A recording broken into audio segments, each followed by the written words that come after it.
We have all stood on that edge. You see an opportunity, you prep yourself to jump, and suddenly your brain hits the brakes. You freeze, staring down at a terrible outcome. This timeline illustrates a common cognitive glitch. We stand at the present, yet our minds fixate on a massive, projected threat miles down the road, forcing us to react to evidence that hasn't actually materialized. Because of that projection, your heart rate spikes over an outcome that only exists in your head. As time moves forward, that hallucinated threat usually evaporates before you ever cross paths with it. This occurs because we mistakenly code a simple no as a signal of failure. When your brain registers a threat to your social survival, it sends a biological command to retreat into whatever feels safe. Look at this comparative line chart. Asking and getting a no results in a sharp, temporary dip. However, letting fear prevent the attempt leads to this lower line, a slow, permanent, mathematical decline into stagnation. Our internal risk calculator is malfunctioning. By running away from a phantom threat, we actively sign up for the terminal danger of never changing. Progress requires exposure. You cannot score points without stepping onto a court where you might lose. Becoming a better version of yourself carries a transactional cost. That cost is paid in rejection. This funnel chart illustrates the statistical reality of being picked.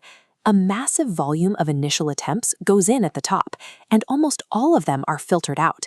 You physically cannot be the single chosen output at the bottom without first surviving the process of being overlooked. From a mechanical perspective, a no is simply a prompt for readjustment. You hit a rigid barrier and instead of stopping, bounce off at a new angle. That readjustment provides the energy to rise. You get rejected, readjust, and accelerate upward past the obstacle. Treating a no like a brick wall is a structural error. That no is a bumper in a pinball machine, providing the redirection needed to reach an optimized outcome. The alternative to that kinetic energy is a space devoid of bumpers entirely, your comfort zone. Biologically, comfort gives your nervous system a break. While it feels safe in the short term, it actively prevents any long-term physical or mental adaptation. Taking these repeated hits builds compounding momentum. Avoiding those hits leads to a silent, stagnant decay. You never fail, but you also never improve. Adaptation demands friction. Without rough, scraping contact against a surface, the match never bursts into flame. When things are easy, adaptation completely stops. Prioritizing a baseline of easy safety over the friction of being rejected guarantees the death of your potential.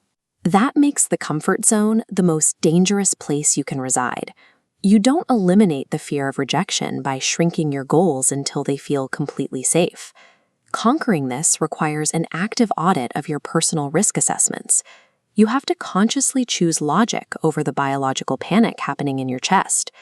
This balance scale reveals the true math. The permanent cost of doing nothing severely outweighs the short-term embarrassment of being denied.